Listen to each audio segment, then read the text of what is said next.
Hey everyone, back again. Today I'm going to explain Hegel's criticisms of Kant from the Phenomenology of Spirit. Now I've done a lot of these kind of verses episodes. This might be the first one where I might do it in a few parts. So I might do the next one focusing specifically on Hegel's criticisms of Kant's ethics and then criticisms on Kant's judgment, ideas about judgment and aesthetics.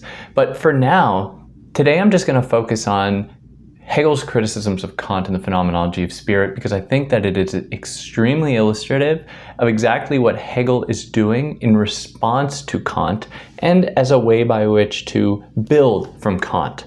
Now before jumping into it, hi, I'm David. I explain philosophical concepts and ideas and ways to make them accessible to you. So if you're new here, you can see videos I release every single week or every couple of weeks if you subscribe. If you found this on YouTube, you're gonna be able to find it as a podcast pretty much where there are any podcast platforms if you're into that.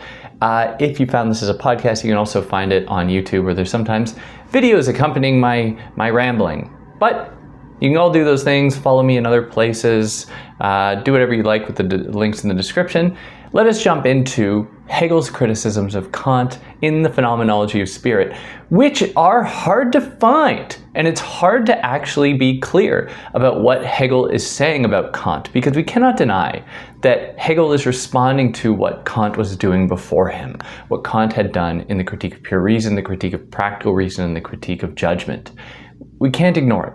But Hegel doesn't really come out and say, and this is how I am different from Kant, even though he does maybe at 1 or 2 points, but he's not totally clear. So I want to make it really clear to you because it'll be a good exercise or a good presentation of how these monumental thinkers differ from one another, and really why Hegel presents a really important corrective to Kant's philosophy. So if you're familiar with Kant's philosophy, you would know that in the Critique of Pure Reason, Kant sets out in search of the self. And that might be kind of a strange thing because Kant is actually really focused on experience.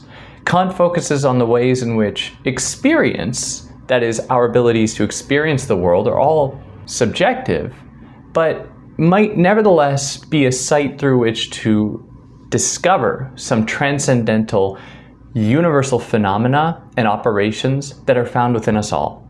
So some of these that he lays out are like humanity's capacity and all living things' capacity to witness things within space and time. That is, space and time for Kant do not exist out there in the world. They do not just exist and then we are born into them and then have to learn about space and time. We instead house that very recognition of those things within us. And it is by virtue of our mind's capacity to intuit them in coordination with our bodies occupying space that we are able to have experiences at all.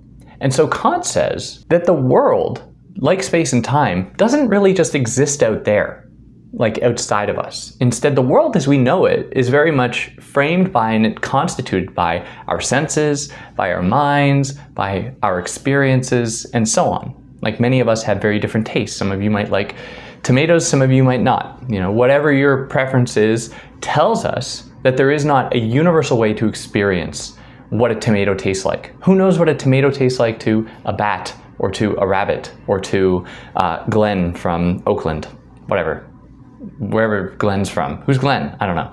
But in any case, we know for Kant, or Kant's whole philosophical effort from the three critiques was to go out into the world, to look out into the world, to look out into the world of experience and try to find the self there. How does the self, as an expression of this transcendental self that he's pursuing, that is the universal operations that make experience possible, how can this self be discovered outside of us, within experience? How can it be discovered by analyzing the world? How can metaphysics be a way by which to understand the self, understand these operations? And this is the point where Hegel totally disagrees. Hegel disagrees so hard that you wouldn't even think that he even read Kant because he's just going so far afield from Kant. That is, if you were to read Kant, you were to read the first critique, the prolegomena, the second, third critique, everything, and then you were to go and read the Phenomenology of Spirit, you'd sit there being like, isn't this all just like pre-Kantian metaphysics?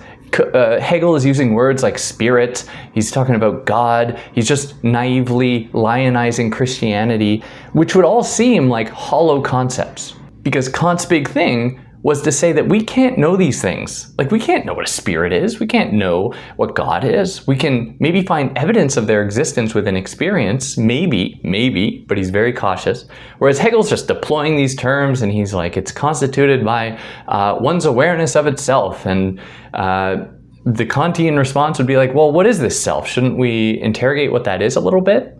But this is exactly the strength of Hegel's argument, where Hegel's argument says, are we really going to pretend like we find the self by looking for evidence of the self in things that are not the self? Which is what Kant is doing. Kant looks to the world, looks to experience, looks at things that aren't selves per se, yet he's identifying the ways in which those things come to actually be evidence of ourselves. So for Kant, he seeks out in search of the self, whereas for Hegel, he seeks out in search of the other. And this is the critical difference between Kant and Hegel. Hegel acknowledges that whatever it is that we call ourselves actually has very little to do with ourselves, and has very little to do with a consistent, harmonious relationship with the faculties of understanding and reason that Kant holds on to so dearly. Because for Hegel, what that essentially implies is that humanity is this combination of these like mechanical systems that just conducts this kind of is kind of like a robot, just a sensory robot just taking things in. But for Hegel, he's like, when you actually live in the world, you grow when you confront things that are different from you. You find yourself challenged in whatever you constitute yourself to be or believe yourself to be, in encountering things that are unfamiliar to you, not in things that are familiar. And so Hegel's like, well, how deep does this go? And he says that actually it's kind of baked into our ontology. That is, it is baked into our very being. And what he means is to say that in the moment in which we are born, we have been pulled from some kind of pool of non-existence into existence. Hegel holds on to the idea that there is something that separates you from the shell that you occupy. And indeed, many people look at their shell, their bodies, and they're like, that not really me, and they would opt to change it, to adapt to something that better fits how they experience the world. But regardless of like any individual person's choices, Hegel is on to a more universal point. And that is that we first come into the world not by recognizing something and saying, oh, that's an expression of my mind out there. You first encounter the world by coming into contact with difference. You come into contact with bodies that are not your own.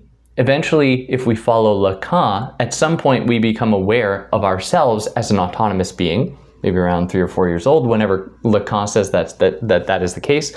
This isn't Hegel's argument, but just to kind of map onto it in a way that might be familiar to some of you.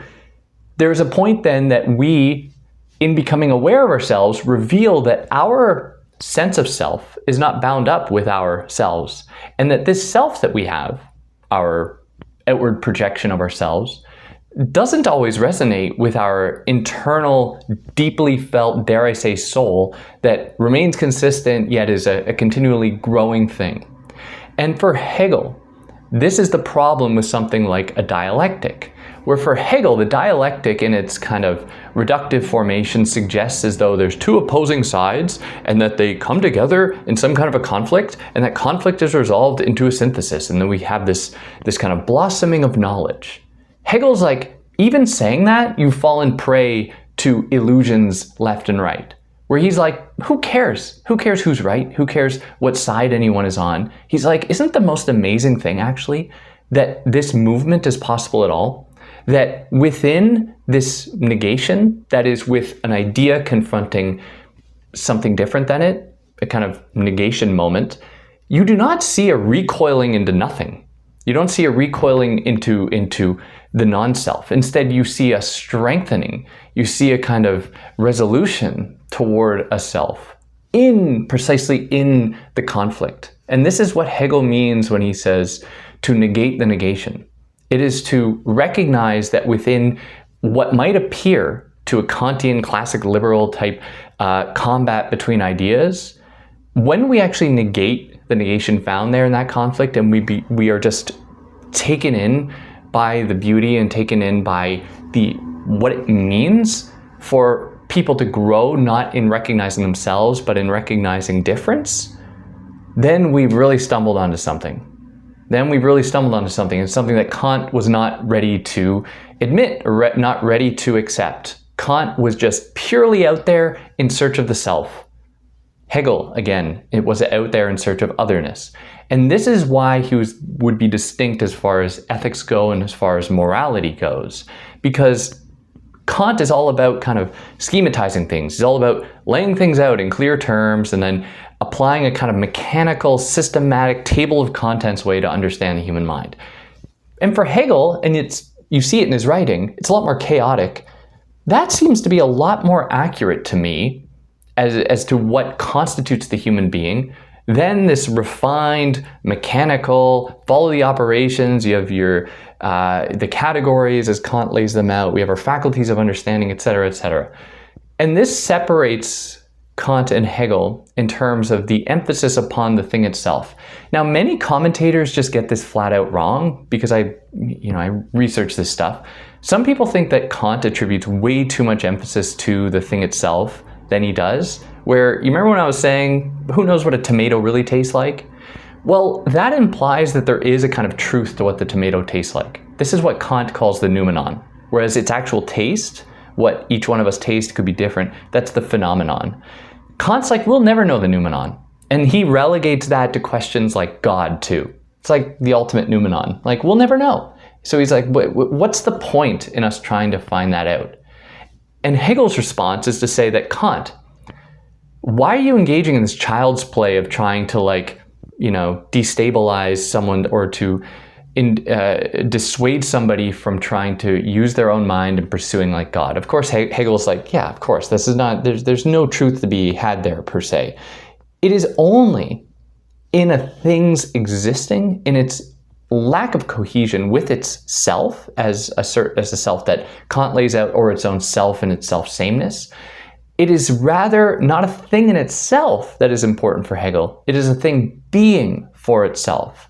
And with this alternative, Hegel is offering us an understanding of German idealism that extends beyond just searching for the mechanical operations that make up ourselves, like Kant set out, and instead looks at the ways in which humans engage with each other, themselves, history, as this continuous swirling of knowledges bouncing together and growing and then regressing and changing and transforming. And he's like, this is the site of life. This is the site of excellence. This is the site of knowledge. And it's only there that we can really excavate, we can really understand what makes humanity special, or life special, I should say. What is it that makes it so that we are not, or what kind of explanations can we extract from that don't just fall into a kind of evolutionary scheme? The products of our environment, the end, that's it. Which is what Kant was certainly trying to do and what Hegel was trying to do in a different way.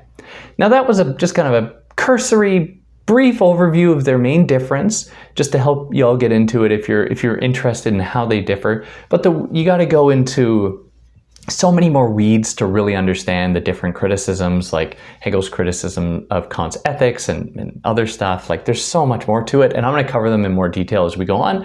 But I just wanted to give you this little treat here. But yeah, haven't done one of these a while. I hope that I hit the mark. If not, you can always leave a comment and we can laugh at me. Maybe I got it all wrong. And then we're all going to be smarter because of your great comment. If you like what I did, like, share, subscribe, and I'll catch you next time. Take care.